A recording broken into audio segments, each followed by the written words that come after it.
بسم اللہ الرحمن الرحیم. سورہ توبہ کا رکوع نمبر 8 اور 10ویں پارے کا رکوع نمبر 14 ہم نے اس کی تفسیر شروع کی تھی، اور ہم یہ جو آیت ہے پہلی آیت اس رکوع کی، انما الصدقات للفقراء والمساکین والعاملین علیہا، اس کی تفسیر چل رہی تھی. تو اس میں نے زکوٰۃ کے مصارف بیان کیے تھے، اور امام شافعی اور امام ابو حنیفہ رحمہم اللہ تعالیٰ کا جو اختلاف تھا وہ بھی میں نے بیان کیا تھا. اس اختلاف کا میں خلاصہ دوبارہ پیش کر دیتا ہوں. امام شافعی رحمہ اللہ تعالیٰ کے نزدیک یہ جو 7 قسم کے اصناف ہیں، قسمیں ہیں، ان 7 کو زکوٰۃ دینا لازم ہے، اور کم سے کم ہر صنف میں سے 3 افراد کو دی جائے گی. جبکہ امام ابو حنیفہ رحمہ اللہ تعالیٰ کے نزدیک ان میں سے کسی کو بھی دے دی اور ایک کو بھی دے دی تو زکوٰۃ ادا ہو جائے گی. دوسرا اختلاف یہ تھا کہ امام حنیفہ کے نزدیک زکوٰۃ صرف کسی کو زکوٰۃ کے پیسوں سے کھانا کھلا دینا یا استعمال کروا دینا چیز کافی نہیں ہے، بلکہ للفقراء کا مطلب اس کو مالک بنانا ضروری ہے، اور اس میں فقیر کا بہرحال فائدہ بھی ہے. تو آج میں انشاءاللہ اسی کو کنٹینیو لے کے چلتا ہوں، پھر ہم اس رکوع کی آگے تفسیر کی طرف جائیں گے. تو زکوٰۃ کے مالک بنانا چونکہ فقہ حنفی میں ضروری ہے، تو اس پر کیا فقہی احکام مرتب ہوتے ہیں اور کیا آج کل لوگ اس بارے میں کوتاہیاں کر رہے ہیں، یہ بھی میں ڈیٹیل میں بیان کرتا ہوں. ابھی پہلی بات تو یہ کہ ہمیں یہ پتہ چلا کہ اباحت کے طور پہ زکوٰۃ ادا نہیں ہوگی. اباحت کا مطلب میں نے زکوٰۃ کے پیسوں سے کھانا خرید کے جب کسی فقیر کو کھلایا تو اس سے زکوٰۃ ادا نہیں ہوگی. آپ کھانا ہینڈ اوور کر دیں اور اس کو بتا دیں کہ تم اس کے مالک ہو، تمہاری مرضی کھاؤ، تمہاری مرضی یہ پلیٹ فروخت کرو، جو مرضی کرو، تم مالک ہو، اس سے پھر زکوٰۃ ادا ہو جائے گی. اس سے آپ یہ اندازہ لگا لیں کہ بعض دفعہ یہ ہوتا ہے کہ لوگ کیا کرتے ہیں، کسی کے علاج میں زکوٰۃ دے رہے ہوتے ہیں اور مریض کو مالک نہیں بناتے، اس سے بھی زکوٰۃ ادا نہیں ہوگی. مثال کے طور پر آپ کا کوئی دوست ہے، زکوٰۃ کا مستحق ہے، وہ بیمار ہو گیا، ہاسپٹل میں ایڈمٹ ہے، آپ نے کیا کیا، دوائیں خرید کے اس کے لواحقین کے حوالے کر دیں، اور وہ اس کو یا ڈاکٹر کی فیسوں میں زکوٰۃ کے پیسے دینا شروع کر دیے، یا زکوٰۃ کے پیسوں سے دوا خرید لی، خوب سمجھ لیں اس سے زکوٰۃ ادا نہیں ہوگی. وجہ اس کی یہ کہ وہ مریض اس چیز کا مالک نہیں بنا ہے. اب آپ نے اگر ڈاکٹر کی تنخواہ دے دی یا فیس دے دی اس زکوٰۃ کے پیسوں سے، تو مریض کو تو پتہ بھی نہیں ہوتا، بعض دفعہ پتہ چل بھی جائے گا تو وہ مالک تو نہیں بنا نا اس کا. یا آپ نے اس کو دوائیں دے دیں، مالک تو نہیں بنایا، وہ دوائیں پی رہا ہے، استعمال کر رہا ہے، لیکن مالک نہیں بنا. تو اس لیے اس کا طریقہ یہ ہے، اس کو یعنی میں آپ کو ایسا طریقہ بتا رہا ہوں جس سے اس کا علاج بھی ہو جائے اور زکوٰۃ بھی ادا ہو جائے. وہ طریقہ یہ ہے کہ آپ پیشنٹ کو یہ اطلاع دے دیں کہ میں تمہیں کچھ پیسے دینا چاہتا ہوں، تم مجھے پرمیشن دے دو کہ تمہارے علاج میں جب چاہوں جہاں چاہوں خرچ کروں، یعنی جس کو چاہوں دے دوں میں، یعنی مجھے یہ پرمیشن دو کہ میں ڈاکٹر کو بھی دے سکتا ہوں، اور جتنی میں دوائیں خرید کے تمہیں دوں گا تو وہ تم اس کے مالک ہوگے. یہ پیشنٹ کو کسی طرح آپ اطلاع دلوا دیں، تو پھر کیا ہوگا کہ آپ ڈاکٹر کی فیس میں جو پیسے ادا کریں گے وہ زکوٰۃ سے دینا جائز ہوگا. وجہ اس کی یہ ہے کہ حقیقت میں آپ وہ مریض کو دے رہے ہیں، لیکن مریض کو شریعت نے اجازت دی ہے کہ خود قبضہ کرے یا اس کی طرف سے کوئی نمائندہ قبضہ کر لے، تو وہ مریض ہی کا قبضہ کہلاتا ہے. اس کی مثال ایسے ہے، میں زکوٰۃ دینا چاہتا ہوں وسیم کو یا زید کو.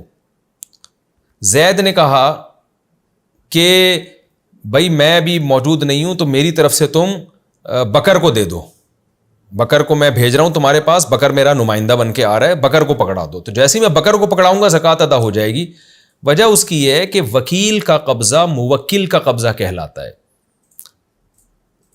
یعنی اور آسان کر کے سمجھا دیتا ہوں، آپ نے کسی کا قرضہ ادا کرنا تھا، زید کا آپ کے اوپر 1,00,000 روپے قرضہ تھا، آپ نے زید کو 1,00,000 روپے قرضہ دینا تھا.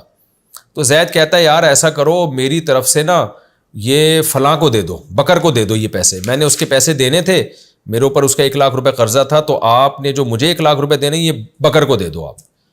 تو اب بکر کیا ہوگا، یہ زید کا نمائندہ بن جائے گا، وکیل بن جائے گا. تو بکر کو دینا زید ہی کو دینا کہلائے گا. پھر بے شک آگے وہ بکر زید کو دے یا نہ دے یہ اس کا ہیڈک ہے. تو وکیل کا قبضہ یہ موکل کا قبضہ کہلاتا ہے. لیکن انسان کسی کا وکیل جب بنتا ہے جب اس کے موکل نے اس کو وکیل بنایا ہو. پہلے پیسے دے دیے بعد میں وکیل بنا دیا، اس سے نہیں ہوتا ادا. مثال کے طور پر آپ نے بکر کو پیسے دے دیے زکوٰۃ کے, نیت آپ کی ہے کہ میں زید کو دوں, اور زید نے بکر کو وکیل بنایا نہیں ہے, تو اس سے زکوٰۃ ادا نہیں ہوگی. تو اب یہی مسئلہ ہے کہ اگر آپ نے پیشنٹ کو بتائے بغیر ڈاکٹر کی فیس میں زکوٰۃ کے پیسے پہلے دے دیے اور پیشنٹ کو بعد میں بتایا, تو اس سے زکوٰۃ ادا نہیں ہوگی, کیونکہ وہ ڈاکٹر پیشنٹ کا وکیل بنا ہی نہیں تھا, اس کا نمائندہ بنا ہی نہیں تھا. تو آپ پیشنٹ کو کسی طرح یہ اطلاع دلوا دیں کہ بھائی میں تمہیں کچھ پیسے دینا چاہتا ہوں. یہ بھی بتانا ضروری نہیں ہے کہ میں زکوٰۃ دینا چاہتا ہوں. جب آپ کسی کو زکوٰۃ دیتے ہیں تو شریعت میں دل میں نیت کافی ہے. زبان سے یہ کہنا کہ میں تمہیں زکوٰۃ دینا چاہتا ہوں, یہ زبان سے کہنا ضروری نہیں ہے. دل میں نیت کریں, زبان سے بے شک گفٹ کا نام دے دیں آپ اس کو. تو دل میں آپ یہ نیت کریں کہ زید بیمار ہے, اس کے علاج کی فیسوں پہ بہت پیسہ خرچ ہو رہا ہے اور وہ زکوٰۃ کا مستحق بھی ہے, تو میں ڈاکٹر کی فیس میں زکوٰۃ کے پیسے دینا چاہتا ہوں. تو آپ زید کو کال کر کے یا اس سے مل کے کہیں کہ بھائی تم ایسا کرو کہ میں جو ہوں تمہاری طرف سے کچھ پیسے ڈاکٹر کو دینا چاہتا ہوں اور یہ میری طرف سے گفٹ ہوگا. تو زید کہہ دے کہ ٹھیک ہے, میری طرف سے اجازت ہے. تو اس کے بعد آپ ڈاکٹر کی فیس جتنی بھی دیتے رہیں گے زکوٰۃ کی نیت سے, وہ زکوٰۃ ادا ہوتی رہے گی, کیونکہ چاہے وہ ڈاکٹر مالدار ہی کیوں نہ ہو, کیونکہ یہ ڈاکٹر کا قبضہ اصل میں اس پیشنٹ ہی کا قبضہ کہلائے گا, کیونکہ زید نے اس کو وکیل بنا دیا ہے. تو اس طرح دواؤں میں بھی ہو سکتا ہے. اب بار بار دواؤں میں مالک بنانا مشکل ہوتا ہے, تو آپ پیشنٹ کو یہ کہہ سکتے ہیں کہ بھائی تم اپنی طرف سے کسی کو نمائندہ بنا دو, میں تمہارے علاج پہ پیسے خرچ کرنا چاہتا ہوں, تو میں اس کو پیسے دیتا رہوں گا اور وہ حسب ضرورت تمہارا علاج کرتا رہے گا, چاہے وہ ڈاکٹر کی فیس میں دینا ہو یا کوئی ٹیسٹ کروانا ہو یا دوائیں لانی ہو, تو وہ میں سب یعنی تمہیں پیسے دینا چاہتا ہوں. تو اب تم سے میرا رابطہ مشکل ہوتا ہے تو تم اپنی طرف سے کسی کو نامزد کر دو. تو زید فار ایگزامپل بیمار پڑا ہے تو وہ کسی کو بھی نامزد کر دے, ٹھیک ہے بھائی یہ صاحب ہیں, یہ میرے جاننے والے ہیں, تو جو پیسے آپ مجھے دینا چاہتے ہیں ان کو دے دیں. تو آپ جیسے ہی اس کو دیں گے قبضہ ہو جائے گا اور زکوٰۃ ادا ہو جائے گی. پھر وہ اس سے ٹیسٹ کروائے اس کے, یا ڈاکٹر کی فیس ادا کرے, یا اس سے جو ہے وہ دوائیں لے کر آئے, آپریشن کروائے, کچھ بھی کرے گا. جیسے جیسے آپ وکیل کو پیسے دیتے رہیں گے وہ زکوٰۃ ادا ہوتی رہے گی. تو یہ وکالت پہلے سے ضروری ہے. مدارس میں بھی ایسا ہی ہوتا ہے. پہلے بہت سے مدرسوں میں بے احتیاطی ہو جایا کرتی تھی. کسی نے زکوٰۃ لا کے مدرسے میں دے دی اور مدرسے کے محتمم نے اس سے طلبہ کو کھانا کھلا دیا, تو زکوٰۃ ادا نہیں ہوگی, بے شک غریب طلبہ کو کھانا کھلایا ہو.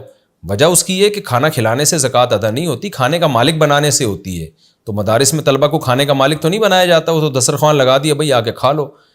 تو وہاں بھی یہ وکالت ضروری ہے. وکالت کا مطلب یہ ہے کہ مدرسے کا محتمم طلبہ سے پراپر اجازت لے کہ بھائی تمہیں جو زکوٰۃ دی جائے گی تم مجھے اجازت دو کہ میں زکوٰۃ کی رقم پر تمہارا نمائندہ بن کے قبضہ کر لوں, اور پھر میں تمہارے مصارف میں اس کو تمہاری پرمیشن سے, ابھی مجھے پرمیشن دے دو, اجازت دے دو, میں تمہارے ہی فائدے میں اس کو استعمال کروں گا.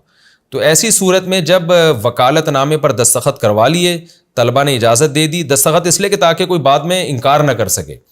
تو بعض مدارس میں ایسا ہوتا ہے کہ وہ طلبہ سے اجازت لے لیتے ہیں محتمم یا مدارس کے جو انتظامیہ ہیں کہ آپ کو جو زکوٰۃ کے جو لوگ ڈائریکٹ پیسے دیں گے آپ ہمیں پرمیشن دے دیں کہ ہم آپ کی طرف سے قبضہ کر لیں, پھر ہم اور دوسری پرمیشن یہ بھی دے دیں کہ پھر ہم آپ ہی کے مفاد میں اس کو استعمال کریں گے, لیکن جہاں بہتر سمجھیں گے ہمیں استعمال کی آپ اجازت دے دیں. پھر محتمم اس طرح سے جب طلبہ سے وکیل بن جائے پھر وہ پیسے وصول کرے گا تو زکوٰۃ ادا ہو جائے گی. پھر وہ طلبہ ہی کے مفاد میں اس کو استعمال کر سکتا ہے, ان کے علاج میں بھی, پھر کھانا بھی کھلا سکتا ہے کیونکہ طلبہ نے اس کو پرمیشن دی ہے. لیکن یہ ضروری ہے کہ طلبہ ہی کے مفاد میں استعمال ہو. پھر یہ خیانت کرنا کہ اس کو کسی اور جگہ استعمال کر لینا یہ حرام ہے. تو خلاصہ کیا نکلا کہ زکوٰۃ میں مالک بنانا ضروری ہے, چاہے اصل غریب کو مالک بنائیں یا اس کے کسی نمائندے کو مالک بنائیں, لیکن وہ نمائندہ اس کی طرف سے نامزد ہو. نمائندے کو دے دیں گے پھر نمائندہ اس کی مرضی سے جہاں چاہے استعمال کرے. اس سے ایک اور مسئلہ بھی حل ہو گیا. بہت سے لوگ ہم سے مسئلہ پوچھتے ہیں کہ جی ہم کسی غریب بچے کو زکوٰۃ کے پیسوں سے تعلیم دلوانا چاہتے ہیں.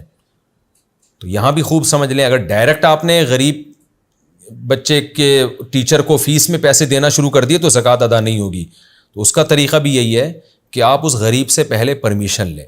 آپ کہیں کہ بیٹا میں تمہیں کچھ پیسے دینا چاہتا ہوں لیکن میں نے تمہارے ہاتھ میں پکڑا دی ہے, تم پان گھٹکے میں نہ اڑا دو کہیں, میں چاہتا ہوں میں تمہاری تعلیم پہ خرچ کرنا چاہتا ہوں. اس کو یہ نہ بتایا میں زکوٰۃ دے رہا ہوں, بس میں تمہیں ایجوکیشن دلوانا چاہتا ہوں. تو تم مجھے اجازت دے دو کہ میں تمہاری طرف سے کسی تمہارے ٹیچر کو کی فیس میں دے دیا کروں، یا تمہیں کتابیں لے کے دے دیا کروں، یا تم اپنا نمائندہ کسی کو بنا دو. مثال کے طور پر اپنے والد کو نمائندہ بنا دو کہ وہ تمہاری طرف سے پیسوں پہ قبضہ کر لیا کریں اور تمہاری تعلیم میں جیسے چاہیں استعمال کریں. تو وہ لڑکا جب اپنے باپ کو وکیل بنا دے گا تو جیسے ہی باپ کو آپ پیسے دیں گے تو وہ زکوٰۃ ادا ہو جائے گی. یوں ہی سمجھا جائے گا جیسے اس غریب بیٹے نے ہی قبضہ کر لیا ہے. لیکن پھر باپ پابند ہوگا کہ اس کی ایجوکیشن ہی میں استعمال کرے، کیونکہ دینے والے نے ایجوکیشن کے لیے دیے ہیں پیسے، وہ پھر خیانت ہو جائے گی. تو بچہ مالک بن جائے گا اس رقم کا، تو اور وہ وکیل بن جائے گا باپ اس کا. ہاں اگر بچہ نابالغ ہے اور اس کو آپ زکوٰۃ دینا چاہتے ہیں تو باپ خود بخود آٹومیٹیکلی شریعت میں اس کا نمائندہ ہوتا ہے. یعنی ایک نابالغ بچے کی ایجوکیشن پہ یا علاج پہ آپ پیسہ خرچ کر رہے ہیں تو پھر بچے کے قبضے میں دینا ضروری نہیں ہے. پھر جو بچے کا باپ ہے وہ آٹومیٹیکلی اس کا وکیل ہے، چاہے بچہ اس کو وکیل نہ بھی بنائے تو باپ کے قبضے میں دینے سے بچے ہی کا قبضہ کہلائے گا. اگر بچہ نابالغ ہے تو خوب سمجھ لیں، پھر بچے باپ کو دے دیا تو وہ بچے کا قبضہ کہلائے گا. لیکن خوب سمجھ لیں جس کا باپ مالدار ہو تو ایسے نابالغ بچے کو زکوٰۃ لگتی نہیں ہے. پھر یہ ضروری ہے کہ اس بچے کا باپ بھی غریب ہو تو ایسے نابالغ بچے کو زکوٰۃ دی جا سکتی ہے. اگر بچے کا باپ مالدار ہے اور بچہ نابالغ ہے تو نابالغ بچہ باپ ہی کا تابع ہوتا ہے. وہ باپ مالدار ہے تو بچہ مالدار سمجھا جائے گا، باپ غریب ہے تو بچہ غریب سمجھا جائے گا. تو یہ خلاصہ یہ نکلا کہ مالک بنانا ضروری ہے، اور ملکیت میں یہ ضروری نہیں ہے کہ عین اس فقیر کے ہاتھ میں دیں، بلکہ اس کے کسی نمائندے کے ہاتھ میں بھی رقم دی جا سکتی ہے، لیکن نمائندہ اس کو پہلے سے بنانا پڑے گا. اور نابالغ بچہ یا بچی اس کا جو باپ ہے وہ آٹومیٹیکلی اس کا نمائندہ ہوتا ہے پہلے سے شریعت کی نظر میں. یہ مسئلہ بھی یہاں بیان ہو گیا. ایک اور مسئلہ کہ زکوٰۃ کی رقم کسی کی اجرت میں نہیں دی جا سکتی. مثال کے طور پر آپ کے ٹیچر غریب ہیں، آپ ان سے انگلش پڑھ رہے ہیں یا قرآن پڑھ رہے ہیں، کچھ بھی پڑھ رہے ہیں، تو آپ نے کیا کیا، جو فیس ان کو منتھلی دینی ہے اس میں آپ زکوٰۃ کی نیت کر لیں. ایسا نہیں ہے، کیونکہ وہ فیس تو آپ پر پہلے سے ہی ویسے ہی واجب ہو چکی ہے، اس لیے زکوٰۃ فیس کے علاوہ دی جائے گی. جو فیس آپ پر لازم ہے وہ تو ویسے ہی اس کا حق ہے نا، اس میں زکوٰۃ کی نیت نہیں ہو سکتی. اسی طرح مسجد کا امام ہے، کمیٹی کی طرف سے امام کی ایک تنخواہ متعین ہو چکی ہے. اب کمیٹی یہ نیت کر لے کہ ہم زکوٰۃ میں سے اس کی تنخواہ دیں گے، یہ بھی حرام ہے، ناجائز ہے، اس سے زکوٰۃ ادا نہیں ہوگی. کیونکہ جب امام سے ایگریمنٹ ہو گیا کہ آپ کو منتھلی تنخواہ دی جائے گی تو وہ تنخواہ تو اس کا حق ہے نا. زکوٰۃ تو حق کے علاوہ چیز ہوتی ہے. تو وہ ہاں تنخواہ سے ہٹ کے اگر آپ کوئی امام کے ساتھ زکوٰۃ میں تعاون کرنا چاہیں تو الگ بات ہے. تو جو بھی تنخواہ ہوتی ہے اس کو زکوٰۃ میں سے مائنس نہیں کیا جا سکتا، یہ بھی خوب سمجھ لیں. ہاں وہ جو میں نے ابھی ڈیٹیل بیان کی کہ کسی کو وکیل بنا دیا اور وکیل کو زکوٰۃ دے دی، پھر وہ جو چاہے تنخواہ میں بھی دے دے اس کو، لیکن ڈائریکٹ کسی کی تنخواہ میں وہ تنخواہ جو ویسے ہی لازم تھی آپ کے اوپر اس میں زکوٰۃ نہیں دی جا سکتی. اسی طرح فیکٹری کے جو ملازمین ہیں، بعض سیٹھ لوگ یہ کرتے ہیں ان ملازمین کو تنخواہ دے رہے ہوتے ہیں، اس میں زکوٰۃ کی نیت کر رہے ہوتے ہیں، یہ بھی ناجائز ہے، اس سے زکوٰۃ ادا نہیں ہوگی. ظاہر ہے اس کی تنخواہ تو ان کو کام کے بدلے میں دی جا رہی ہے نا وہ تنخواہ، تو تنخواہ الگ سے دیں اور زکوٰۃ پھر الگ سے دیں. بعض فیکٹریوں میں یہ رواج ہے بونس دینے کا، تو بونس میں زکوٰۃ کی نیت کر لیتے ہیں کہ جی عید پہ کے موقع پر ہم ایک اضافی تنخواہ دیں گے. تو یہ بھی خوب سمجھ لیں، جہاں عرف یہ ہو کہ سال میں ایک دفعہ ڈبل تنخواہ دی جاتی ہے اور عرف کی وجہ سے اس کو لازم سمجھا جاتا ہو تو وہ بونس بھی تنخواہ ہی کا حصہ ہوتا ہے. اور اگر ایسا عرف نہیں ہے، کوئی ایسا ملازمین سے ایگریمنٹ نہیں تھا، سیٹھ صاحب بالکل اس کے پابند نہیں ہے کہ ڈبل تنخواہیں دیں، تو پھر وہ جو اضافی بونس ہے وہ زکوٰۃ میں سے دیا جا سکتا ہے. خلاصہ یہ کہ جو رقم آپ پر پہلے سے واجب الادا ہو اس میں زکوٰۃ کی نیت نہیں کی جا سکتی. یہ تھوڑے زکوٰۃ کے مسائل کی میں نے تفصیل بیان کی ہے. اب ہم آگے چلتے ہیں. قرآن کہہ رہا ہے فریضۃ من اللہ، یہ اللہ کی طرف سے فریضہ. زکوٰۃ کے اور بھی مسائل ہیں، سال میں کب واجب ہوتی ہے، یہ میں مختلف آپ اگر سرچ کریں گے نا یوٹیوب پہ زکوٰۃ کے مسائل مفتی طارق مسعود تو بہت ڈیٹیل سے اس میں میرے کلپ انشاءاللہ آپ کو مل جائیں گے، دوسرے علماء کے بھی مل جائیں گے، اس پہ کتابیں بھی ہیں. تو میرا خیال ہے اتنی ڈیٹیل کافی ہے. باقی کسی کو زکوٰۃ کے اور مسائل پوچھنے ہوں تو وہ پوچھ سکتا ہے. فریضۃ من اللہ، اللہ کہتے ہیں یہ اللہ کی طرف سے فریضہ ہے، یعنی جو اللہ نے بیان کیا نا یہ زکوٰۃ کے مصارف ہیں یہ اللہ کی طرف سے ہے. واللہ علیم حکیم، اللہ جاننے والا اور حکمت والا ہے. جاننے والا ہے لہذا وہ جو حکم دے گا وہ بالکل صحیح ہوگا، کیونکہ جس کے پاس نالج نہیں ہوتی اس کے آرڈر اکثر غلط بھی ہو جاتے ہیں. تو اللہ کی نالج بھی صحیح ہے اور علیم بھی ہے, حکیم بھی ہے, حکم ایسا دیتا ہے جس میں جو حکمت کے مطابق ہو. تو اس لیے اللہ نے جو مصارف بیان کیا کہ ان کو صدقہ فطر زکوٰۃ اور یہ ان کو دیا کرو, تو اس میں حکمت بھی ہے, یہ ایسے ہی نہیں دے دی اللہ تعالیٰ نے. آگے قرآن بیان کرتا ہے وَمِنْهُمُ الَّذِينَ يُؤْذُونَ النَّبِيَّ وَيَقُولُونَ هُوَ أُذُنٌ, ان منافقین میں ایسے لوگ بھی ہیں جو پیغمبر کو تکلیف دیتے ہیں. ہوتا یہ تھا, اس آیت کا ایک شان نزول ہے کہ منافقین ایسی باتیں کیا کرتے تھے نبی صلی اللہ علیہ وسلم کی معاذ اللہ برائی کیا کرتے تھے. وہ باتیں جب نبی تک پہنچتی تو آپ کو اذیت ہوتی. تو کچھ دوسرے منافقین نے ان سے کہا کہ یار تم جب اس طرح باتیں کرتے ہو نا پیغمبر کے خلاف, تو وہ پیغمبر کو پتہ چل جاتی ہیں, وہ بھی تمہارے خلاف ایکشن لیں گے پھر. تو دوسرے منافقین نے جواب میں یہ کہا کہ ہمیں بارہا تجربہ ہے کہ ہم جب پیغمبر کی محفل میں جاتے ہیں صلی اللہ علیہ وسلم, تو ہم کچھ کتنا بھی غلط کر لیں, جب پیغمبر کے سامنے ہم کوئی عذر پیش کرتے ہیں نا, تو عادت یہ ہم نے دیکھا ہے کہ وہ مان لیتے ہیں ہمارے عذر کو, وہ سن لیتے ہیں ہماری بات. تو اگر ہم پکڑے بھی گئے, پتہ چل بھی گیا پیغمبر کو کہ ہم نے یہ بات کہی ہے نبی کے بارے میں, تو ہم جا کے عذر پیش کر دیں گے اصل میں ایکچولی یوں نہیں تھا, وہ تو یوں تھا, ہم کیا کچھ رہے تھے, اگلا اس کا مطلب کچھ اور سمجھا. تو پیغمبر کی عادت معاذ اللہ یہ ہے کہ وہ ہر سنی سنائی بات پہ یقین کر لیتے ہیں. تو اذن کا مطلب یہی ہے, اذن کہتے ہیں ہر اس شخص کو جو ہر ایک کی بات سنتا ہو اور سنی سنائی باتوں پہ یقین کر لیتا ہو. تو یعنی جو منافقین برائی کرتے تھے ان کو دوسرے منافقین نے کہا کہ پیغمبر کو اطلاع مل جائے گی, پھر وہ تمہارے خلاف ایکشن لیں گے. تو برائی کرنے والے منافقین نے کیا کہا کہ ہم پیغمبر کے سامنے کوئی عذر پیش کر لیں گے, اور ہم نے دیکھا ہے کہ وہ معاذ اللہ اتنے سیدھے ہیں کہ وہ ہر ایک کی بات پر بلا تحقیق یقین کر لیتے ہیں, تو ہماری بات پہ بھی یقین کر لیں گے, ہمیں کوئی نقصان نہیں ہوگا. تو یہ بھی ایک برائی کے طور پر انہوں نے کہا تھا کہ وہ تو معاذ اللہ انہیں تو کچھ پتہ ہی نہیں ہے. تو اب میں اس آیت کا ترجمہ کرتا ہوں, سمجھ میں آئے گا. وَمِنْهُمُ الَّذِينَ يُؤْذُونَ النَّبِيَّ, ان منافقین میں ایسے بدبخت بھی ہیں جو پیغمبر کو تکلیف دیتے ہیں یا آپ کی غیبتیں کر کے, اور پھر کیا کہتے ہیں وَيَقُولُونَ هُوَ أُذُنٌ, وہ کہتے ہیں یار وہ پیغمبر تو سنی سنی باتوں پہ یقین کر لیتے ہیں, ہم جائیں گے عذر پیش کریں گے وہ مان جائیں گے. آگے قرآن اس کا جواب دے رہا ہے, قل, اے نبی ان سے کہہ دیجئے, اذن خیر لکم, وہ جو سنی سنائی بات مان لیتے ہیں نا وہ تمہارے فائدے کے لیے, یعنی دل سے نہیں مانتے.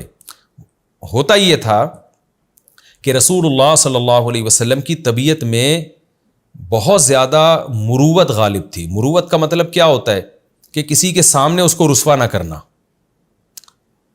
جو عزت دار لوگ ہوتے ہیں نا وہ ہر ایک کو ہر محفل میں ذلیل نہیں کرتے.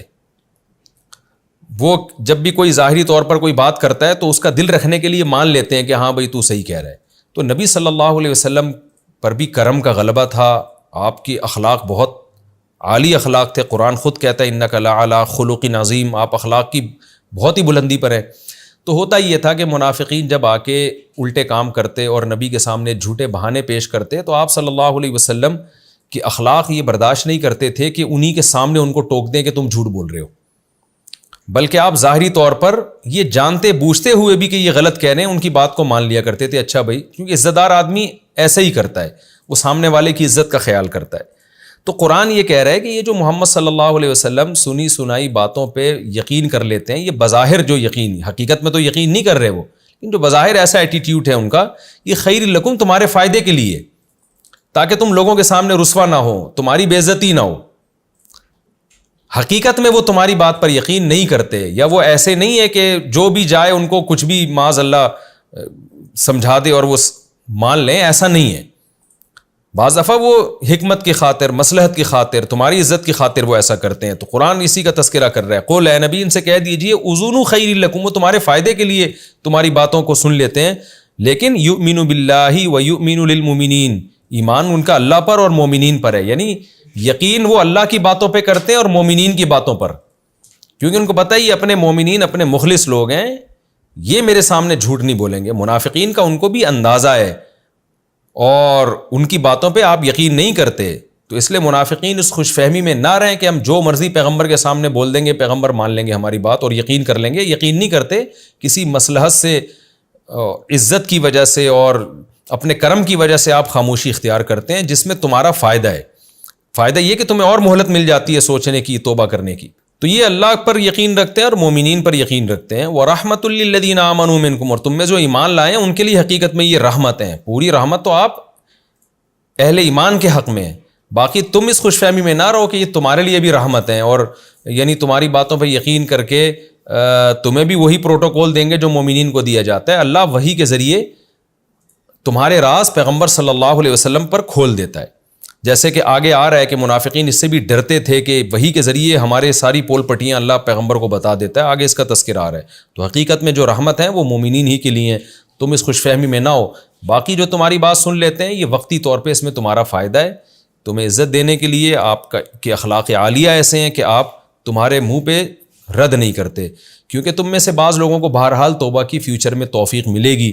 جیسے کہ آگے اس رکوع کے اختتام پہ یہ بات آ رہی ہے کہ کچھ منافقین توبہ بھی کریں گے. اگر نبی صلی اللہ علیہ وسلم ایسے اچھے اخلاق نہ رکھتے تو اور یہ لوگ بالکل ہی دین سے نہ بدک جاتے. اس کا خطرہ تھا. آگے قرآن کہہ رہا ہے والذین یؤذون رسول اللہ، وہ لوگ جو اللہ کے رسول کو اذیت دے رہے ہیں اس طرح کی باتیں کر کے یا پیغمبر کی غیبت کر کے، لہم عذاب علیم، ان کے لیے دردناک عذاب ہے.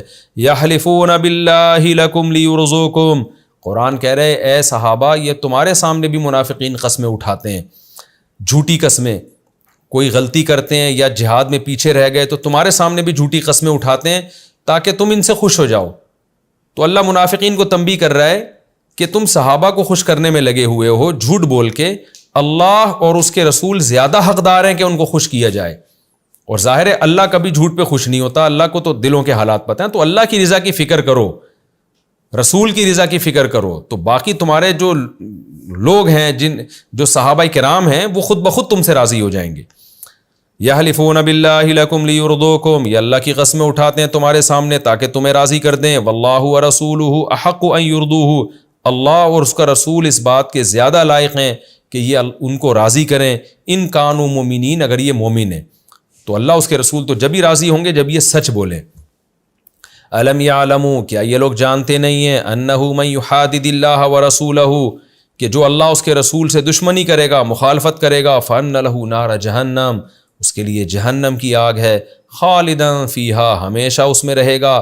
ذالک الخزی العظیم، یہ بہت بڑی ذلت ہے. منافقین عزت کی خاطر جھوٹ بولا کرتے تھے تو اللہ کہتے ہیں اس عزت سے کیا فائدہ تمہیں جس میں جہنم کی بہت بڑی ذلت تمہیں مل رہی ہے. تو اصل عزت اور ذلت تو آخرت کی ہے.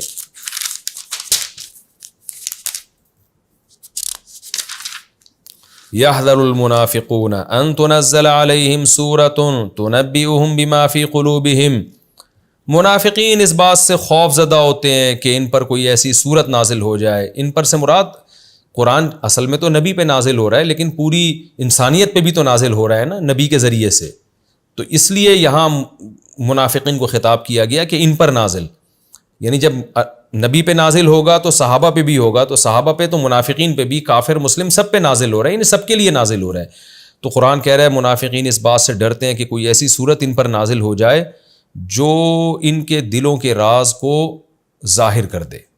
منافقین چھپ کے اسلام کا مذاق اڑایا کرتے تھے اور جو ہے نا استہزاء کیا کرتے تھے، ایک طنز کیا کرتے تھے اسلام پر، اہل مسلمانوں پر.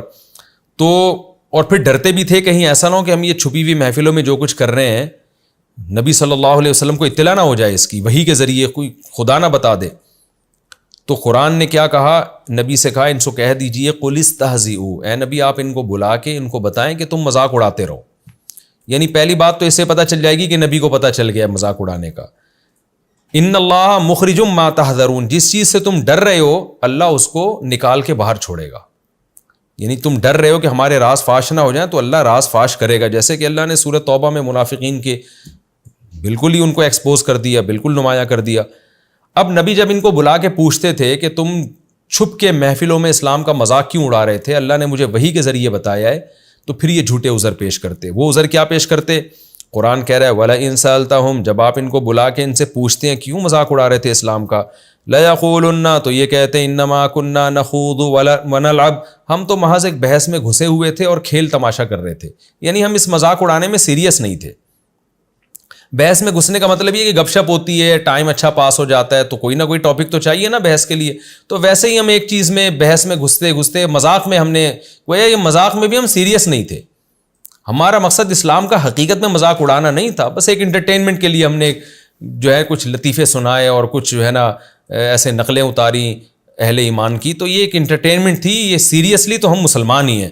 اس کا جواب قرآن دے رہا ہے, قل اے نبی آپ ان سے کہہ دیجئے اب اللہ و آیاتہ و رسولہ کنتم تستہزئون, کیا اللہ کے ساتھ, اس کی آیات کے ساتھ, اس کے رسول کے ساتھ تم مزاح کر رہے ہو؟ تمہیں لطیفوں کے لیے, مزاح کے لیے اور انٹرٹینمنٹ کے لیے اسلام کو تم نے تختہ مشق بنایا ہے. تو اس سے یہ بھی پتہ چلتا ہے اس آیت سے کہ مذاق میں بھی مذاق کرنا جائز نہیں ہے اسلام کے ساتھ, اللہ رسول کے ساتھ, اس کی آیات کے ساتھ. آج کچھ لوگ قرآن کی آیتوں پہ لطیفے بنا رہے ہوتے ہیں, کچھ لوگ جو ہے وہ غیر مسلم دیکھیں کس طرح سے معاذ اللہ نبی صلی اللہ علیہ وسلم کی توہین کر رہے ہوتے ہیں. تو انٹرٹینمنٹ جو ہے وہ تو سیریسلی کر رہے ہوتے ہیں, لیکن اگر کوئی سیریسلی نہ بھی کرے, انٹرٹینمنٹ نہیں ہے تو اس کی, تو بھی حرام ہے یہ عمل, اس لیے کہ یہ مذاق کا موضوع نہیں ہے. اس کی مثال ایسے ہے جیسے آپ کا کوئی بہت سینئر آفیسر ہو, بہت ہی سینئر ہو, آپ گئے اور آپ نے اس کے سر سے کیپ اچھال کے نا کہیں دور پھینک دی. اس کو غصہ آئے گا تو آپ کہیں گے سر میں ویسے ہی ایک مذاق کر رہا تھا تاکہ تھوڑی سی ہنسی مذاق ہو جائے, اور میرا مقصد آپ کی توہین نہیں تھی. تو وہ کیا کہے گا کہ یار آپ کو مذاق کے لیے میری کیپ ملی ہے, میں ملا ہوں. آپ مذاق کرتے کسی بھنگی کے ساتھ, کسی جمعدار کے ساتھ, وہ اس پہ خوش ہو جاتا, تھوڑا سا انٹرٹینمنٹ ہو جاتی. آپ کو اپنے آفیسر کے ساتھ آپ مذاق کر رہے ہو, آپ اپنے باپ کے ساتھ مذاق کر رہے ہو, آپ اپنی ماں کے ساتھ بدتمیزی کر رہے ہو اور کہہ رہے ہو کہ میں مذاق کر رہا ہوں. تو انسان اپنے جیسوں کے ساتھ تو مزاح کر لیتا ہے, دوستوں کے ساتھ تھوڑی بہت بد اخلاقی بھی ہو جاتی ہے, بعد میں سوری کر کے اس کو راضی کر لیا جاتا ہے. لیکن پیغمبر, اللہ کی آیات اور اللہ, یہ تو اتنا بڑا مقام ہے, ان کو مذاق میں تختہ مشق بنانا جائز نہیں ہے. تو قرآن اسی بات کو بیان کر رہا ہے کہ تم کس کے ساتھ مذاق کر رہے ہو. لا تعتذروا, تم عذر پیش مت کرو. اعتذار یعتذر, اعتذارا کا معنی ہوتا ہے عذر پیش کرنا, اور عذر یعذر کا معنی ہوتا ہے عذر قبول کر لینا. لا تعتذروا, تم عذر پیش مت کرو. قد کفرتم بعد ایمانکم, تم اپنے ایمان کے بعد کفر کر چکے ہو, یعنی تم کافر ہو گئے ہو. ایمان کے بعد کا مطلب کیا؟ تم نے جو ایمان کا دعویٰ کیا تھا, مومن تو وہ تھے ہی نہیں, یہاں ایمان سے مراد ہے ظاہری طور پر جو تم کلمہ پڑھ کے مسلمان ہوئے تھے, تو اس کے بعد اب ظاہری طور پر تم کافر ہو چکے ہو, کیونکہ اسلام کا مذاق اڑانے سے انسان اسلام سے نکل جاتا ہے. یہ اس کی علامت ہے کہ آپ قرآن کو, پیغمبر کو قابل توہین سمجھتے ہیں. تو اس کو قرآن کہہ رہا ہے کہ قد کفرتم بعد ایمانکم, تم ایمان لانے کے بعد, یعنی جو تم نے اناؤنسمنٹ کی تھی ایمان کی, اس کے بعد تم کافر ہو چکے ہو. یعنی ظاہری طور پر, حقیقت میں تو پہلے بھی کافر تھے, اب بھی کافر ہیں. ان نعفو عن طائفۃ منکم, بس اگر ہم تم میں سے کسی ایک جماعت کو معاف کر بھی دیں, نعذب طائفۃ, تو ایک جماعت ایسی ہے جس کو لازمی عذاب دیا جائے گا, بانہم کانوا مجرمین, چونکہ وہ مجرم تھے. تو یہ معاف ہونے والی وہ جماعت ہے جو نفاق سے توبہ کر لے گی, کیونکہ اللہ کے علم میں یہ بات تھی کہ ان میں کچھ منافق ایسے ہیں جو توبہ کر کے سچے دل سے بالآخر مسلمان ہو جائیں گے. تو ان کو قرآن نے پہلے سے ہی مستثنیٰ کر دیا, کیونکہ ایسے لوگ, یہ ممکن تھا نا کہ کچھ لوگ بعد میں مخلص ہو گئے, سچی توبہ کر لی, پھر نبی نے ان کے ساتھ وہی معاملہ کیا جو عام صحابہ کے ساتھ, تو اس سے دوسرے منافقین دھوکے میں آ سکتے تھے کہ اس کا مطلب دنیا اور آخرت میں سب معاف ہو جائے گا بھائی. تو اللہ کہہ رہا ہے کہ اگر ایک فریق کو ہم معاف کر بھی دیں ان کی توبہ کی وجہ سے, تو سارے معاف نہیں ہوں گے, کچھ ایسے بدبخت ہوں گے, ان کو بہرحال عذاب دیا جائے گا. تو تم اپنے بارے میں سوچ لو کہ تم توبہ کرنے والوں میں ہو یا اسی نفاق پر تم نے قائم رہنا ہے, کیونکہ ایک جماعت قائم رہے گی اور اس کو عذاب ہوگا کیونکہ وہ مجرم تھے. تو تم بھی اگر توبہ کر لیتے ہو تو اللہ معاف کر دے گا, نہیں کرتے تو پھر عذاب لازمی ملے گا. ان تمہاری جھوٹی قسموں اور جھوٹے دعووں کی وجہ سے عذاب تم سے ساقط نہیں ہو سکتا. یہ ہمارا رکوع الحمدللہ کمپلیٹ ہو گیا. اس رکوع میں بھی کچھ علمی نکات ہیں, میں مختصراً بیان کر کے آگے چلتا ہوں. پہلا تو ہم نے زکوٰۃ کے مسائل یہاں بیان کیے ڈیٹیل کے ساتھ, اس کو میں ریپیٹ نہیں کرتا. اس لیکچر کے شروع میں اور پچھلے لیکچر کے آخر میں آپ سن سکتے ہیں کہ اللہ نے زکوٰۃ کے مصارف بیان کیے ہیں. ٹوٹل 8 مصارف بیان کیے ہیں اور مؤلفۃ القلوب ساقط ہو چکا ہے, تو باقی رہ گئے 6, اور ان 6 میں بھی غلاموں کا رواج بھی ختم ہو گیا, تو باقی رہ گئے 5, اور پھر اس میں بھی مسافر اور مجاہد, کیونکہ اب جو بھی مسافر ہوتے ہیں ان کو بھی اپنے مال تک پہنچنا ان کے لیے اب آسان ہو گیا ہے, تو تقریباً مسافروں والا بھی سیٹ اپ ختم ہو گیا. تو اب زکوٰۃ کے مستحقین صرف 3 قسم کے لوگ ہی بچے ہیں: فقراء، مساکین اور عاملین. اچھا، ان میں عاملوں والا سیٹ اپ بھی ختم ہو گیا کیونکہ گورنمنٹ کی طرف سے اب زکوٰۃ کی وصولی کے لیے لوگوں کو نہیں بھیجا جاتا، اور اچھا ہے کہ نہیں بھیجا جاتا، کیونکہ اگر گورنمنٹ آج کے دور میں خود سے زکوٰتیں وصول کرنا شروع کر دیں تو کسی غریب کو نہیں ملے گی، وہ پھر حکومتوں کے پیٹ ہی بھرنا شروع ہوں گے. ہر جگہ کرپشن ہے تو زکوٰۃ میں بھی، اس لیے زکوٰۃ خود ہی دیا کریں، اور گورنمنٹ کو کبھی یہ مشورہ نہ دیں کہ وہ زکوٰۃ اپنے کنٹرول میں سسٹم لے لے. اس سے دھاندلی، پہلے تو خلفۂ راشدین کا دور تھا، اب اگر حکومت نے عاملین متعین کر کے زکوٰۃ لینا شروع کر دی تو عاملین الگ 2 نمبری کریں گے، حکومت الگ کرپشن کرے گی، مستحقین کو کچھ بھی نہیں ملے گا. تو یہ عاملین والا سیٹ اپ بھی تقریباً ختم ہو گیا. تو اب 2 ہی رہ گئے ہیں، فقراء اور مساکین. اور یہ میں نے بتایا کہ صرف ان میں ایک تھوڑا سا فرق ہے، حقیقت میں دونوں صاحب نصاب نہیں ہوتے. تو خلاصہ یہی نکلا کہ آج کے دور میں جو بھی صاحب نصاب نہیں ہے اس کو زکوٰۃ دینا جائز ہے. تو اب اور آسان ہو گیا مسئلہ ہمارے لیے. ہاں، حضرت عیسیٰ علیہ السلام جب نازل ہوں اور پھر وہ دوبارہ غلاموں کا رواج اگر آ گیا اور پھر ان کی آزادی کے لیے خرچ کیا جائے گا، لیکن اب ایک ہی مصرف رہ گیا ہے، اور وہ کیا ہے؟ جو بھی صاحب نصاب ہو اس کو زکوٰۃ ادا کی جا سکتی ہے. اچھا، یہاں ایک اور امام شافعی اور امام حنیفہ کا بڑا اختلاف ہے، وہ میں بیان کرنا بھول گیا تھا، وہ بھی میں بھی بیان کر دیتا ہوں کیونکہ یہ رکو مختصر سا ہے، یہ علمی نکات آ جائیں تو اچھا ہے. وہ یہ کہ امام شافعی رحمہ اللہ تعالیٰ کے نزدیک جس کے لیے زکوٰۃ مانگنا حرام ہے اس کو زکوٰۃ دینا بھی حرام ہے، جبکہ امام ابو حنیفہ کے نزدیک زکوٰۃ مانگنے کے مسائل الگ ہیں. یعنی بعض لوگ ایسے ہیں جن کے لیے زکوٰۃ مانگنا تو حرام ہے لیکن ان کو زکوٰۃ دینے سے زکوٰۃ ادا ہو جائے گی. یہ بھی ایک بہت اہم اختلاف ہے، اس کو بھی سمجھیں. مثال کے طور پر امام حنیفہ کہتے ہیں جو صاحب نصاب نہیں ہے اس کو زکوٰۃ دے سکتے ہیں، یعنی 200 درہم سے کم جس کے پاس ہے نا اس کو زکوٰۃ دے سکتے ہیں، جس کی تفصیل میں بارہا بیان کر چکا ہوں. 5 چیزیں: سونا، چاندی، مال تجارت، نقدی اور ضرورت سے زائد سامان. تو اس کو زکوٰۃ دیں گے، زکوٰۃ ادا ہو جائے گی، لیکن اس کے لیے زکوٰۃ مانگنا جائز نہیں اگر اس کے پاس 2 ٹائم کا کھانا ہے. دیکھیں، جس آدمی کے پاس 2 ٹائم کے کھانے کے پیسے ہوں، یا پیسے تو نہیں ہیں لیکن جسم میں طاقت ہے، 2 ٹائم کا کھانا کما سکتا ہے اپنے اور اپنے بیوی بچوں کے لیے، تو اس پر امت کا اجماع ہے کہ اس کے لیے بھیک مانگنا حرام ہے، چاہے زکوٰۃ کی شکل میں مانگے چاہے کسی بھی شکل میں مانگے. یعنی ایک آدمی صبح اٹھتا ہے، دونوں ہاتھ پاؤں سلامت ہیں، اسے پتہ ہے میں کدال لے کے جاؤں گا، مزدوری کروں گا، آج میں اپنا بھی پیٹ بھر سکتا ہوں، بچوں کا بھی، بیوی کا بھی، اور 2 ٹائم کا آج میرے پاس ہے. یا اس کے پاس اتنا راشن ہے گھر میں پہلے سے پڑا ہوا ہے اور کوئی بیماری بھی نہیں ہے، تو اس کے لیے مانگنا حرام ہے. کیونکہ نبی صلی اللہ علیہ وسلم نے بھیک مانگنے پر، اگر آپ کو ضرورت نہیں ہے اور آپ بھیک مانگیں، اس پہ بڑی شدید وعید ہیں. آپ صلی اللہ علیہ وسلم نے فرمایا جو بھیک مانگتا ہے قیامت کے دن اس کے چہرے پہ گوشت نہیں ہوگا، کیونکہ اس نے اپنے آپ کو لوگوں کے سامنے ذلیل کیا ہے، تو اللہ اس کے چہرے سے گوشت ہٹا لے گا. تو ہاں، کسی دوست سے قرضہ مانگ لینا یا ویسے ہی اس سے بے تکلفی ہو، جیسے دوست آپس میں کبھی بھائی تو آج پیسے دے دے کل میں دے دوں گا، تو وہ ایک بے تکلفی، وہ ایک الگ چیز ہے. میں یہاں ہماری مراد ہے زکوٰۃ مانگنا یا بھیک مانگنا کسی سے. بھیک ایک الگ چیز ہے بالکل.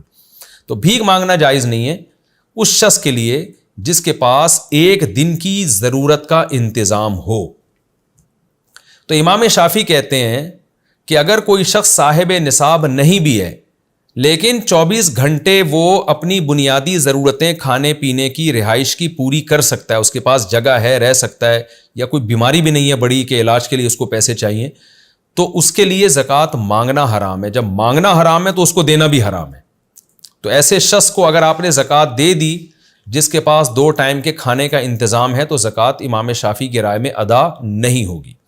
جبکہ امام حنیفہ کے نزدیک جو بھی صاحب نصاب نہیں ہے، چاہے 2 ٹائم کے کھانے کا اس کے پاس انتظام ہو، کیونکہ میں نے بتایا تھا نا 1 لاکھ روپے 52.5 تولہ چاندی ابھی جولائی 2022 میں یہ قیمت بنتی، جولائی یا اگست تو اس میں یہ قیمت بنتی ہے جولائی اور اگست میں.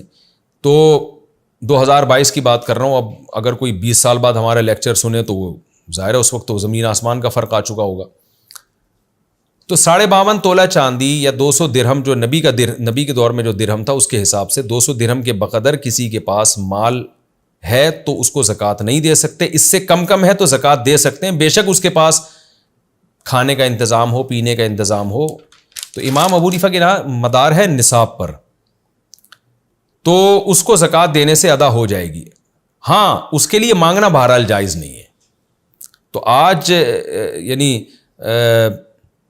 اس مسئلے میں بھی اگر ہم امام شافعی کی رائے کو لیتے ہیں تو بہت مشکل ہو جاتی ہے، کیونکہ پھر ایسا غریب تو بہت مشکل سے ملتا ہے۔ اصولی طور پر تو احتیاط یہی ہے کہ امام شافعی کی رائے پر عمل کیا جائے، تاکہ آپ غریب سے غریب آدمی جس کے پاس کھانے کو روٹی نہیں ہے، 2 ٹائم کا اپنے اور اپنے بیوی بچوں کے لیے کھانے کا انتظام نہیں ہے، کوشش تو یہ کریں کہ امام شافعی کی رائے پر عمل کریں، احتیاط پر عمل ہوگا اور آپ کا پیسہ انتہائی غریب اور مستحق لوگوں تک پہنچے گا۔ لیکن بہرحال اس میں مشکل ہے، تو امام حنیفہ کی رائے میں آسانی ہے کہ ٹھیک ہے جی اس کے لیے مانگنا تو جائز نہیں ہے، لیکن اگر آپ نے زکوٰۃ دے دی اور وہ نصاب سے کم کا مالک تھا تو زکوٰۃ ادا آپ کی ہو جائے گی۔ تو امام حنیفہ کی رائے میں اس پر عمل کرنے میں آسانی ہے، اور امام شافعی رحمہ اللہ کی رائے پر عمل کرنے میں احتیاط ہے۔ لیکن اتنی بات بہرحال ثابت ہو گئی کہ آج جو ہمارے ہاں توندیں بھری ہوئی ہوتی ہیں، راشن 1 مہینے کا گھر میں پڑا ہوا ہوتا ہے، انڈے پراٹھوں کا انتظام ہوتا ہے، ایسے لوگ بھی لوگوں سے زکوٰۃ مانگتے پھر رہے ہوتے ہیں۔ اس عمل کے ناجائز ہونے میں تو بہرحال سب کا اتفاق ہے کہ یہ آدمی بھکاری کہلائے گا، اور نبی صلی اللہ علیہ وسلم نے جو وعید سنائی ہے کہ قیامت کے دن چہرے پہ گوشت نہیں ہوگا، ایسی وعید سے ڈرنا چاہیے۔ تو اس لیے زکوٰۃ دینے میں تو آپ ظرف بڑا کریں، جو بھی نصاب سے کم کا مالک ہے اس کو دے دیں بے شک، لیکن مانگنے میں آپ جو ہے بہت احتیاط کریں۔ اگر آپ کی 24 گھنٹے کی ضرورت کا انتظام آپ کے پاس ہے تو آپ کبھی بھی کسی کے سامنے ہاتھ نہ پھیلائیں، الا یہ کہ کوئی دوسری ضرورت آ جائے، جیسے علاج کی ضرورت آ گئی، کینسر ہے کوئی، یا کوئی ایسی بیماری ہے جس میں بہت زیادہ آپ کا خرچہ آ رہا ہے، تو ایک الگ بات ہے۔ تو یہ بھی ایک علمی نقطے کی بات تھی جو تفسیر کے دوران رہ گئی تھی۔ اور آگے جو ہے اس میں منافقین کا تذکرہ ہے، نبی صلی اللہ علیہ وسلم کے اخلاق عالیہ کا ہمیں پتہ چلتا ہے۔ اس میں بڑوں کا ہم نے یہی اخلاق دیکھا ہے کہ جب ان کے سامنے کوئی بات کر رہا ہوتا ہے تو وہ اس کے ظاہر کو لے لیتے ہیں، اس کو سامنے رسوا نہیں کرتے۔ تو نبی صلی اللہ علیہ وسلم بھی منافقین آ کے اوٹ پٹانگ باتیں کرتے رہتے تھے، جھوٹ بولتے تھے، آپ صلی اللہ علیہ وسلم کے اخلاق تھے کہ ان کی بات سن لیتے تھے، ان کے چہرے پہ ان کے سامنے رد نہیں کرتے تھے۔ تو یہ اخلاق کا بھی ہمیں پتہ چلتا ہے، لیکن اس میں اعتدال ضروری ہے۔ پچھلے رکوع میں یہ بات آ چکی ہے کہ ہر ایک کے عذر کو قبول کر کے اس کی بات مان کر اس کو پروٹوکول بھی دینا یہ ٹھیک نہیں ہے، اس میں صحیح اور غلط میں تمیز کرنی چاہیے۔ اور ہمیں یہ بھی ایک علمی نقطے کی بات پتہ چلتی ہے کہ منافقین بات بات پہ قسمیں اٹھاتے تھے، ہم صحیح ہیں، قرآن اکثر ذکر کر رہا ہے۔ تو اس سے پتہ چلتا ہے کہ یہ جو ہر آدمی آج کل بات بات پہ قسمیں اٹھاتا ہے نا، تو یہ اس کی علامت نہیں ہوتی کہ یہ سچا ہے۔ بہت سے لوگ جھوٹ بولنے کے لیے جھوٹی قسمیں اٹھا رہے ہوتے ہیں، تو جب بھی کسی کے پاس کوئی دلیل نہ ہو نا تو محض اس کی قسموں سے متاثر نہ ہوا کریں۔ ہاں کوئی نیک بزرگ ہے جس کے بارے میں پتہ ہے کہ یہ جھوٹ نہیں بولتے، وہ اگر قسم اٹھا لیں تو مان لینا چاہیے کہ بھائی یہ اتنے بڑا آدمی ہے، جھوٹی قسم نہیں اٹھا سکتا۔ لیکن نارملی صرف قسموں پہ لوگوں کی یقین کر لینا اور دلیل کا مطالبہ ان سے نہ کرنا یہ ٹھیک نہیں ہے۔ آج کل لوگ جھوٹ بولنے کے لیے جھوٹا موٹا رو بھی دیتے ہیں اور قسمیں بھی اٹھا لیتے ہیں، یہ دونوں کام منافقین کثرت سے کیا کرتے تھے۔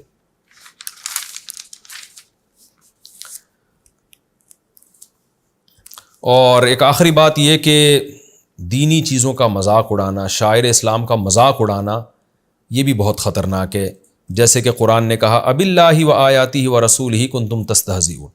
آج ہم دیکھتے ہیں کہ جو شاعر اسلام ہے نا ان کو بھی لوگوں نے ایک مذاق بنا لیا ہے۔ اب آپ دیکھیں حج میں رمی پہ تصویریں آ رہی ہیں، ایک آدمی رمی ایسے کر رہا ہے جیسے بولنگ کرا رہا ہو، بھاگتا ہوا آ رہا ہے اور اپنی ویڈیو بھی بنوا رہا ہے، یہ بھی مذاق ہے شاعر اسلام کے ساتھ۔ ابراہیم علیہ السلام نے شیطان کو کنکر مارے، پھر ہمارے پیغمبر سید الانبیاء نے ان کی نقل اتاری، بالکل ایک شاعر اسلام کو زندہ کرنے کے لیے صحابہ نے کیا یہ کام۔ یہ سارے کام سنجیدگی سے کرنے کے ہیں، ان میں ایک انٹرٹینمنٹ کے کیمرہ لے کے لوگوں کو بتانا دیکھو میں بھاگ رہا ہوں اور کوئی جوتے اٹھا کے مار رہا ہے، یہ ایک مذاق ہے یہ، اور اس کو پھر ایکسپوز کرنا، پھر اس پہ لطیفے گڑنا، یہ سب غلط ہے۔ حج کی ایک ایسی عبادت ہے بہت سنجیدگی سے کرنی چاہیے، تو رمی کریں اللہ کے خوف کے ساتھ، ابراہیم علیہ السلام کی سنت کا جذبہ ہو، یہ پورا تصور ہو کہ کیسے ابراہیم علیہ السلام اپنے بیٹے کو یہاں ذبح کرنے لے جا رہے تھے، شیطان نے آ کے ورغلایا اور کیسے انہوں نے کنکریاں ماری، اس جذبے کے ساتھ کنکریاں ماریں۔ پھر کنکری مارنے کے بعد بہت لمبی دعا کرنا سنت ہے۔ اگر آپ اس کو انٹرٹینمنٹ بنائیں گے تو دعا میں کہاں دل لگے گا آپ کا۔ اسی طرح بقرعید کے جانور کے ساتھ ہوتا ہے جانور جب ذبح ہونے لگتا ہے کہ عبادت کا ٹائم ہے، آپ ابراہیم علیہ السلام نے اپنے بچے کو لٹایا تھا، اللہ نے آپ کو کہا کہ تم جانور لٹا دو، میں یہی سمجھوں گا جیسے بچہ لٹا دیا تم نے. تو اس میں اللہ کی طرف توجہ کرنے کا وقت ہے، ذکر کرنے کا ٹائم ہے. اس کو لوگوں نے انٹرٹینمنٹ بنایا ہوتا ہے، کوئی گائے کی دم پکڑ کے کھینچ رہا ہے، کوئی اس پہ چھلانگے مار رہا ہے، کوئی ہنس رہا ہے، کوئی لطیفے بنا رہا ہے. اس سے شاعر اسلام کی ویلیو ختم ہو جاتی ہے. بقرعید پہ لطیفے بن رہے ہوتے ہیں تو یہ غلط ہے. قرآن بقرعید کے جو جانور ذبح ہوتے ہیں، جو قربانی کے جانور، ان کا بھی بڑے عزت اور احترام سے قرآن ان کا تذکرہ کرتا ہے کہ یہ جو ہے یہ شاعر اسلام ہے، ان کی تعظیم یہ دل کے تقوی کی علامت ہے. تو ان جانوروں کے ساتھ بھی اس طرح کا ایٹیٹیوڈ کہ بالکل ایک توہین دل میں بیٹھنا شروع ہو جائے، یا جانور ذبح کرتے ہوئے اس کو ایک انٹرٹینمنٹ کا ذریعہ بنا لینا، یہ بھی میں سمجھتا ہوں انہی آیات میں داخل ہے. جب جانور کو ذبح کرنے کے لیے لٹائیں، اللہ کا نام پڑھیں، سب اللہ کی طرف متوجہ رہیں، اس خوف کے ساتھ کہ پتہ نہیں ہماری یہ قربانی قبول ہے بھی کہ نہیں ہے، اللہ سے امید بھی لگائیں کہ شاید اللہ اس قربانی کو قبول کر لے.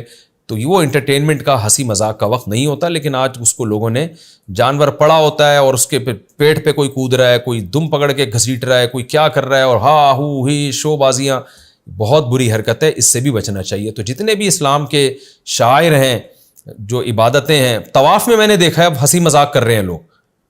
طواف میں ہنسی مذاق شروع ہو گیا ہے. بہت افسوس ہوتا ہے.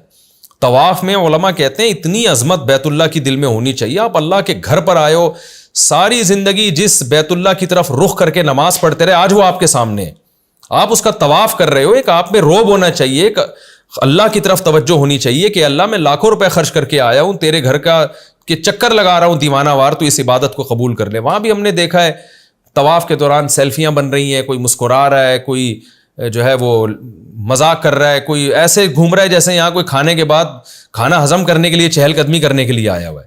تو ہم نے اہل اللہ کو، بزرگوں کو نہیں دیکھا اس طرح سے طواف کرتے ہوئے. ان پہ ایک روب ہوتا ہے. تو یہی ہونا چاہیے.